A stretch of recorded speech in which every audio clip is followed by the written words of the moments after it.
करेंगे, बस हम एविडेंस तैयार कर रहे हैं। तो बिल्कुल हम लोग एक वस्तु के समान। आप देखिए मीडिया का भी रवैया देखिए, नेशनल न्यूज का रवैया देखिए, एक तरफा लिखते हैं। अरे भाई, जिनको रिपोर्टिंग करना है पारसनाथ में एक दिन में बैठकर रिपोर्टिंग नहीं होगी।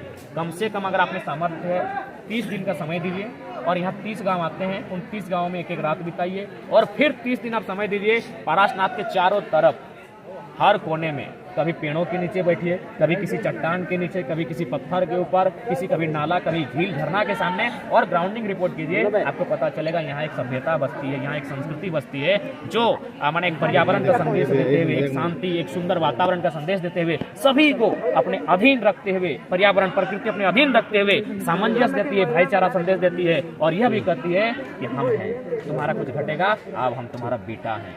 यानी तुम्हारा अगर भूख लगेगा आओ पहाड़ पर, हम हैं। तुम्हारे घर में पहनने को कपड़ा घटेगा, आओ, हम लोग इसे पत्ता पहनते हैं तो स्वीकार करते हैं, आओ हम बैठे हैं। यानी तुमको कुछ घटेगा, गरीब, किसान, कामगार, आदिवासी, आदिम लोगों को कुछ घटेगा, पहाड़ कहता है आओ हम हैं तुम्हारे लिए। और हम मिलता है, कैन, पियर, भेलवा, करील मिलता है, जड़ी बूटी यहाँ से मिलता है, हाल के लिए बूटा मिलता है, जूट के जुआट के हाल, जुआट जो हमारा होता है, आप समझ ही रहे हैं। तो सारा वस्तु हम लोग यहीं से लेकर जाते हैं। ये जो पत्ते देख रहे हैं आप, समुदाय विशेष। अब एक बड़ी मजेदार बात कह रहे हैं, जो भी लोग पहाड़ पर अभी दावा कर रहे हैं, जो मीडिया के लोग आ रहे हैं, जो सोशल मीडिया में यहाँ लिख रहे हैं एक समर्थन, उनको बुलाइए और किसी एक पेड़ को दिखा के बोलिए कि इससे क्या लाभ है। पहाड़ आपका है ना, पहाड़ आपका है ना भाई।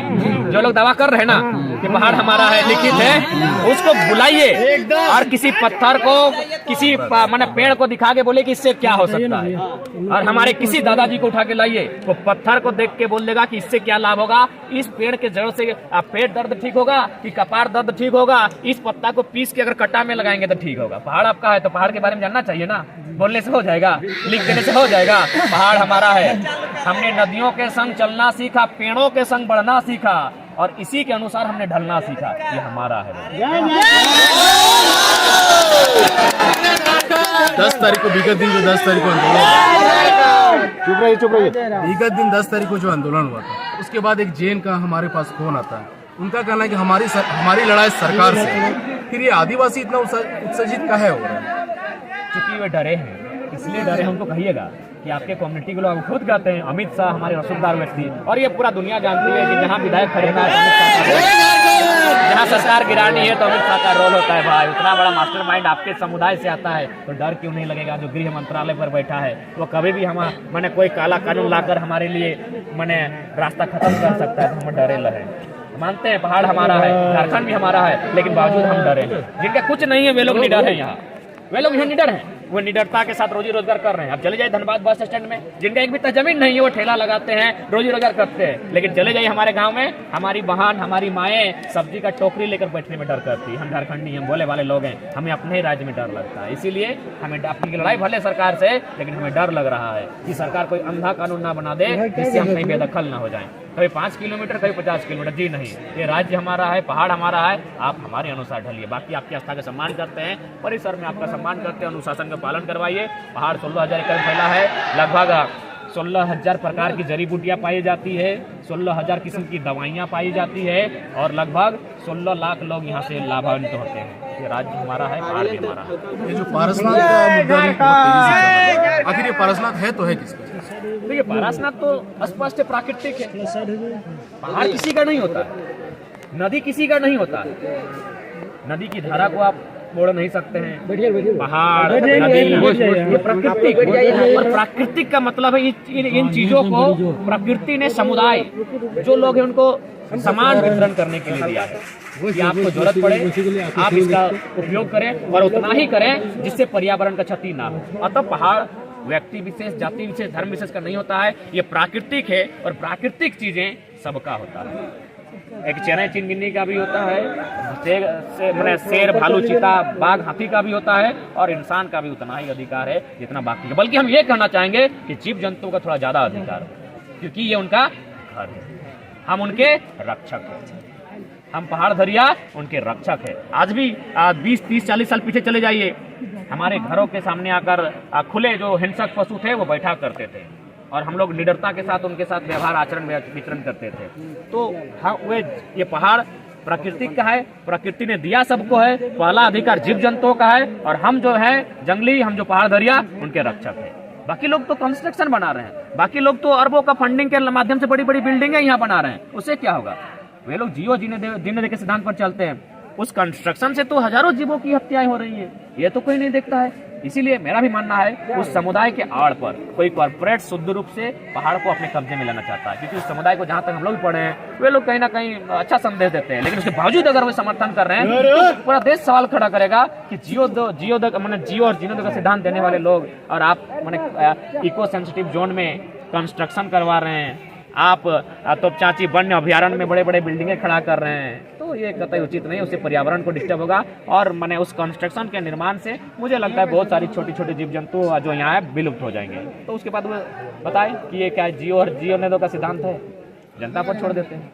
जय माता जिंदाबाद जिंदाबाद जिंदाबाद माता जिंदाबाद जिंदाबाद जिंदाबाद। आग का बात करते हैं कि लगातार मतलब हर साल आग लगाई जाती है, किसके द्वारा आग लगाई जाती है? कुछ दो कारण हमें समझ में आया है और डंके की चोट पर कहते हैं। सामने दिखेगा आते समय एक पिकेट्स बना है। सबसे पहला बात, हम प्रशासन का सम्मान करते हैं, जितने भी सीआरपीएफ के जवान हैं वो हमारे भाई हैं, लेकिन उनको भी समझ में नहीं आता है कि हो क्या रहा है। यहाँ नक्सली और पुलिस के नाम पर एक भाई को एक भाई से लड़ाया जाता है, उसके पीछे चंद कॉर्पोरेट्स है। किसी को पहाड़ कब्जा में करना है तो पहाड़ में तो 10,000 लोग रहते हैं, तब क्या करना है? अरे शहर पे भेज दो, मरवाओ, डिस्के मरवाओ।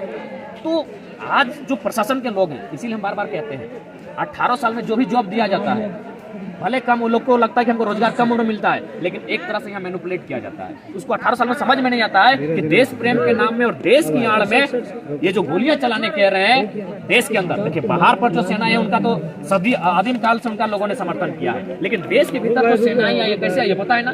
अंग्रेज लेकर आए हैं। इंडियन पुलिस एक्ट 1861 में अंग्रेज लेकर आए हैं। क्यों लेकर आए हैं? ना उस समय किसान लोग विरोध ना करेंगे, किसान लोग विरोध करेंगे तो अंग्रेजों को डर लगता था, 2-4 अंग्रेजों को मार पीट करते थे, तब उन लोग इंडियन पुलिस एक्ट 1861 में लेकर आया ताकि किसान के बेटे को ही पुलिस बनाना है और उसी से उसको पिटवाना है किसान को। आज भी वही हो रहा है। क्या आपने कभी सुना है किसी कंपनी के सीएमडी को लाठी चलाया है? लेकिन अब चलिए हजार ग्रामीणों को पुलिस वालों ने पटका है, मारा है, पीटा है, नोचा है। यही कोई सुने कल कुछ दिन एक बहन का घर घुस गया था प्रशासन के लोग, अरे जवान लड़की को मारपीट किया है, बोला कि तुम्हारे बक्से में नक्सली है। अरे जब जान ही लिया बक्से में नक्सली है तो घर को घेर लो ना, उसको ले जाओ, अरेस्टिंग कर लो। एक जवान लड़की को मारपीट किया गया है। ये हम आज खुले मंच पर कहेंगे, भले आपको देश प्रेम और देश भावना जैसा लगता है, ये लॉजिकली आप सुनिए। एक भाई को, एक इंसान को दूसरे इंसान से खत्म करने का चंद कॉर्पोरेट्स का साजिश है। ये पारसनाथ सुंदर है, शांत है। यहाँ किस लिए हिंसा हुआ पता है? आप आंकड़े चले आए 1980 के पीरियड में, यहाँ अगर नक्सली पनपा है, खुले मंच पर हम कहते हैं, तर्क के साथ कहते हैं, हमें डर नहीं लगता है। उसका रीजन है जमींदारी प्रथा। ये हम नहीं कह रहे हैं।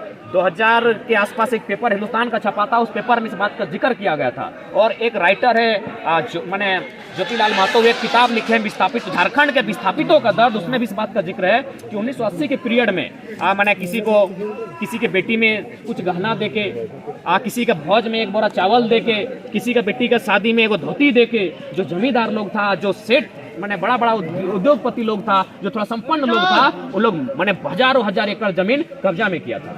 उसी के विरोध में मूवमेंट चला और पेपर में लिखा था कि जो काम सरकार को करना चाहिए था वो काम नक्सलियों ने किया था। ये हम नहीं कह रहे हैं, ये हिंदुस्तान के पेपर ने लिखा कि जो काम सरकार को करना चाहिए था वो काम नक्सलियों ने कहा। अब नक्सली बुरा है या अच्छा है? ग्रामीणों का समर्थन किसको जाएगा? किसको जाएगा? सीधी सी बात है, लॉजिकल बात कीजिए आप। ठीक है, आपके पास बंदूक है, मार दीजिए। हिटलर ने 60 लाख यहूदी को मार दिया, आप हमें भी मार दीजिए, 1000 लोगों को मार दीजिए, लेकिन लॉजिकली बात कीजिए। आज सीआरपीएफ के बिल्कुल उनका हम संदेश देंगे कि क्या आपने एक भी आपका लाठी किसी विधायक पर चला है? क्या आपका जो भी सीआरपीएफ रहे, आईआरबी रहे, झारखंड पुलिस रहे, जिला पुलिस रहे, जो भी प्रशासन पुलिस की टीम है, क्या उनका लाठी किसी सीएमडी के ऊपर चला है? हजारों हाथ के गरीब बहन के ऊपर चला, तड़ा पीट दिया, घर में घुस के पीट दिया। क्यों? ये चीज समझना होगा। ये अंग्रेजों की व्यवस्था थी और अंग्रेजों की व्यवस्था पूंजीवादी व्यवस्था थी। अंग्रेजों की व्यवस्था समाजवादी व्यवस्था नहीं थी, वो साम्राज्यवादी व्यवस्था थी। और हम लोग आदिम लोग, हम लोग समाजवाद चाहते हैं। हम लोग चाहते हैं कि यहाँ सबका समान वितरण हो। पेड़ों पर भी अगर हम लोग गाँव में आम भी गिरता था ना, अभी चले जाइए, कभी अगर मछली मिलता है तो हम लोग मैंने ये दो को बिना वजन तूल तराजू का मछली का बंटवारा करते हैं। हम लोग समाजवाद पर यकीन करते हैं, हम लोग बराबरी पर यकीन करते हैं, लेकिन अंग्रेजी व्यवस्था पूंजीवाद पर यकीन करती है। तो इसीलिए हम कहीं गलत नहीं है।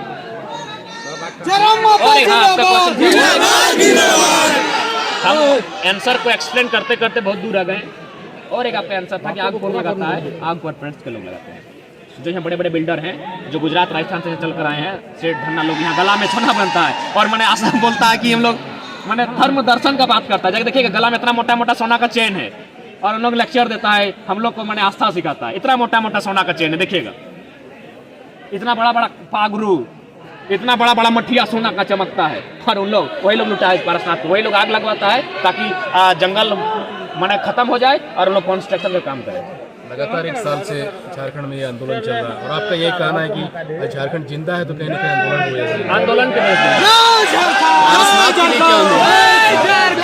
पारसनाथ के लिए हम कौन होते हैं? हमें छोटा सा बेटा है, पारसनाथ के हजारों बेटे हैं, वो तय करेंगे। आपको पूरा झारखंड को जलाने के बाद पारसनाथ को बचाने के लिए क्या कुछ कीजिएगा? पारसनाथ को बचाने के लिए जो भी पड़ेगा वो सही यहाँ के लिए आप तो अब मशहूर हो गए हैं गालिब के नाम से कि जब जब सजी है थाल क्रांति की, जब जब सजी है थाल क्रांति की, माओ ने खुद बेटों की बोलियां दी हैं, क्रांति ने एक सर मांगा है, हमने भर भर के झोलियां दी हैं।